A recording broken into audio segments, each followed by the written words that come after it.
Hello बच्चों। आज हमारा विद्युत धारा के चुंबकीय प्रवाह का लेक्चर नंबर 4 है। MS लाइफ J0 के नाम से हमारा यूट्यूब चैनल है। तो चलो स्टार्ट करते हैं। तो ये कुछ क्वेश्चन है जो बोर्ड में आए हुए हैं। क्या आप एक छड़ चुंबक की सहायता से किसी धारावाही परिनलिका के उत्तर ध्रुव तथा दक्षिण ध्रुव की पहचान कर सकते हैं? तो इसमें हमसे क्वेश्चन पूछा गया है कि हमारे पास कोई धारावाही कुंडली है या परिनलिका है, जिसको परिनलिका है, और हमारे पास एक छड़ चुंबक है, और उस छड़ चुंबक की सहायता से हमें क्या ज्ञात करना है? हमें ज्ञात करना है कि जो हमारी परिनलिका है उसका उत्तरी ध्रुव कौन सा है और दक्षिण ध्रुव कौन सा है। तो देखो क्या लिखना है। हाँ, दड़ चुंबक यानी छड़ चुंबक, दड़ चुंबक की सहायता से धारावाही परिनलिका के ध्रुवों की पहचान की जा सकती है। हम जानते हैं कि एक धारावाही परिनलिका के ध्रुवों की पहचान करने के लिए सर्वप्रथम धारावाही परिनलिका को उसके केंद्र पर धागे से बांधकर समांतरपूर्वक लटका दे। ऐसा करने से क्या होगा, उसके दक्षिण ध्रुव और उत्तरी ध्रुव जो हमारे पृथ्वी के एक समांतर दिशा में ठहर जाएंगे। और एक दड़ चुंबक का उत्तरी ध्रुव,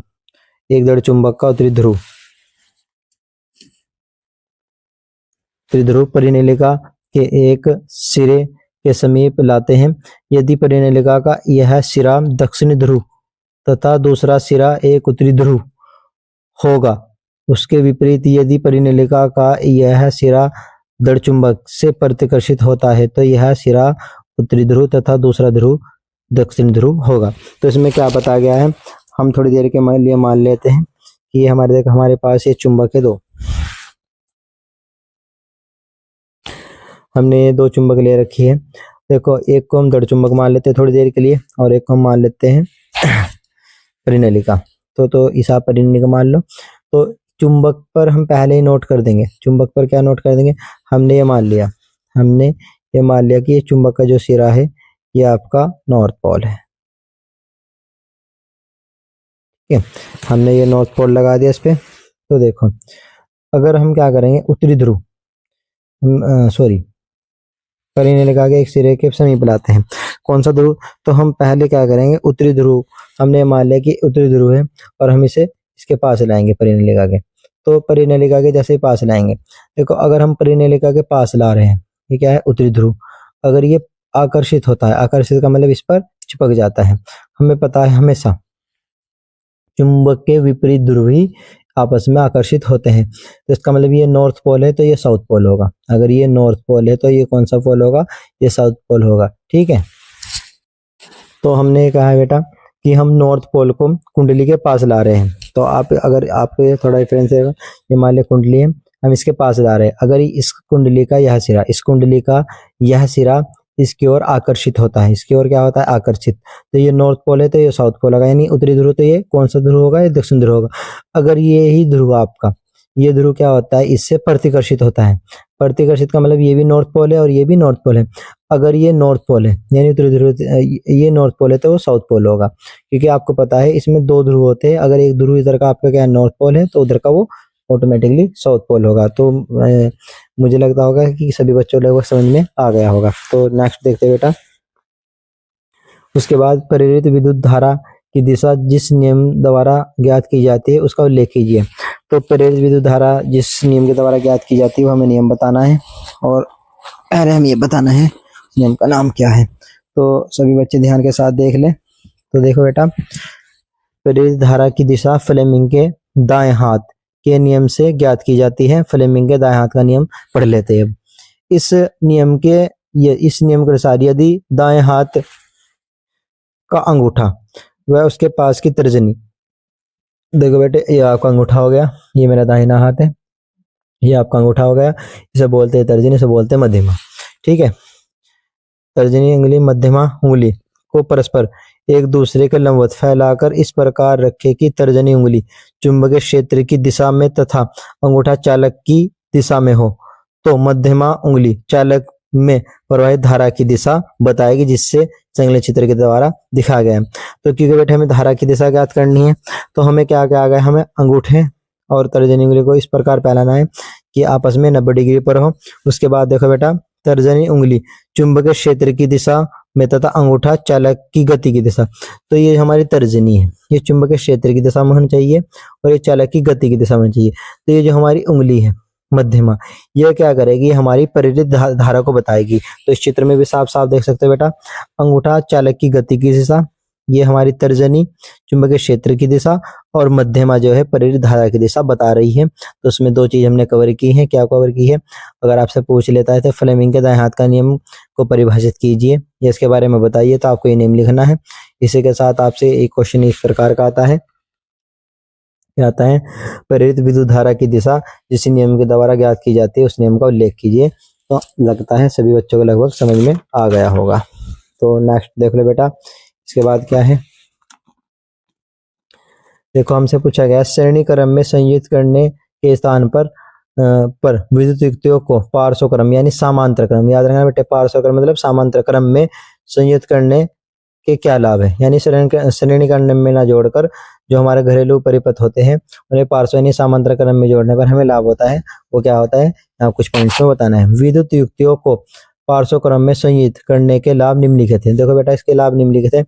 पार्श्व क्रम में संयुक्त करने पर सभी युक्तियों के सिरों के बीच विभवांतर के बीच समान विभवांतर होता है तथा धारा भिन्न भिन्न होती है। तो याद रखना बेटा, जब हम समांतर क्रम में यानी पार्श्व क्रम में घरेलू क्रम को जोड़ते हैं तो सभी बिंदुओं के दो आपके सिरों के बीच में विभवांतर क्या होता है, समान होता है, और धारा की जो मान होता है वो भिन्न भिन्न होता है। ये आपने जब प्रतिरोधक का संयोजन पढ़ा था वहां भी पढ़ाया गया था। पार्श्व क्रम में, ये दूसरा पॉइंट बेटा इसका, पार्श्व क्रम में विभवांतर समान होने के कारण विभिन्न युक्तियां अपनी आवश्यकता के अनुसार शक्ति तथा प्रतिरोध के अनुसार विद्युत मेन से यानी जो हमारी सप्लाई है से अलग अलग धाराएं लेती हैं, अलग अलग धाराएं लेती है, जबकि श्रेणी क्रम में संयुक्त होने पर सभी में एक ही धारा प्रवाहित होती है जो वांछित नहीं है, यानी जो उसके लिए ठीक नहीं है। यानी अगर हम क्या करते हैं, पार्श्व क्रम में आप सभी डिवाइस को जोड़ते हो तो अपनी शक्ति तथा प्रतिरोध के अनुसार क्या करते हैं, विद्युत मेन से अलग अलग धाराएं एडजस्ट कर लेती हैं, जबकि यह सारणी क्रम में नहीं होता। सारणी क्रम में धारा सभी में समान बहती है, वहां पर ये आपको फैकल्टीज नहीं मिलती, ये सुविधा नहीं दी जाती, आपको धारा समान ही मिलेगी। इसके बाद ये अलग पॉइंट है बेटा, इसमें पार्श्व यानी पार्श्व क्रम, पार्श्व संयोजन में परिपथ में होने वाली त्रुटि का आसानी से पता लगाया जा सकता है।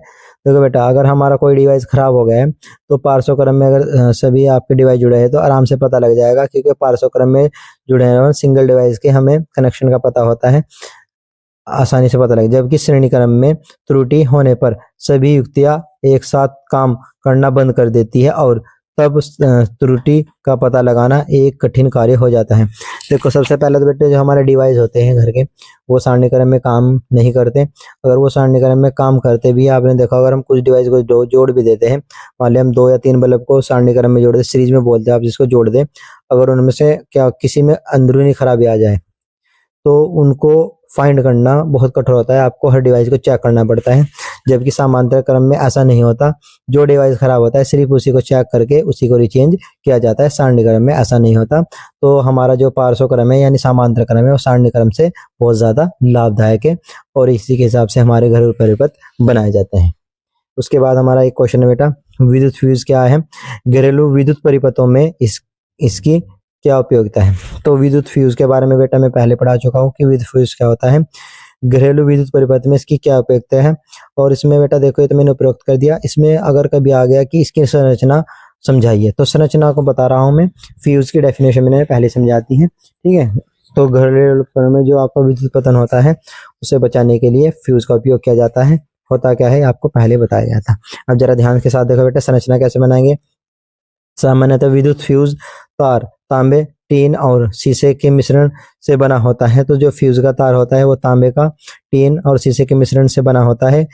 एक छोटा सा तार होता है, ज्यादा बड़ा नहीं होता बेटा, एक छोटा सा वायर होता है।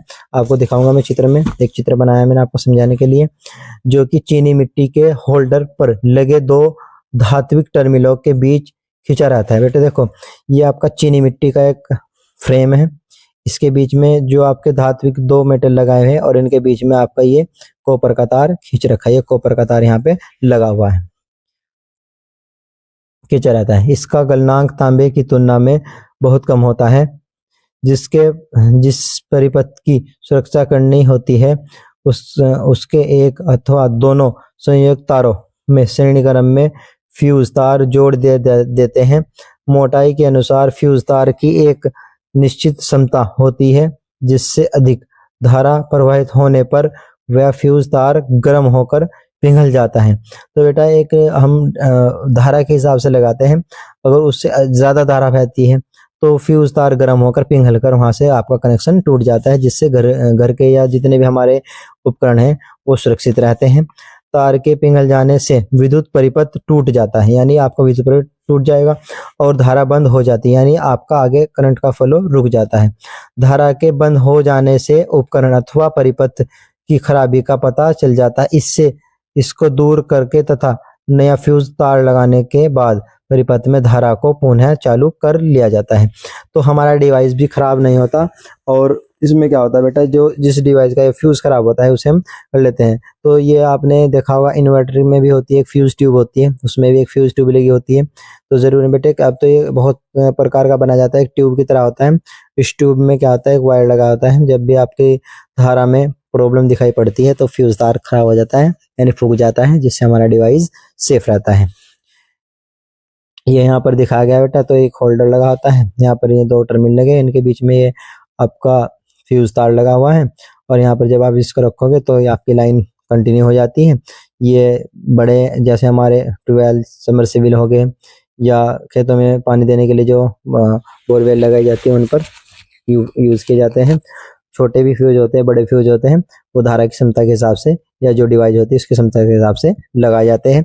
किसी विद्युत बल्ब में बैटरी से धारा प्रवाहित करने पर बल्ब की सुरक्षा के लिए फ्यूज तार के संयोजन के परिपथ आरेख में दिखाया गया है। बेटे ये आपको आरेख दिखाया गया है। तो ये जो बल्ब है इसकी सुरक्षा के लिए लगाया गया है।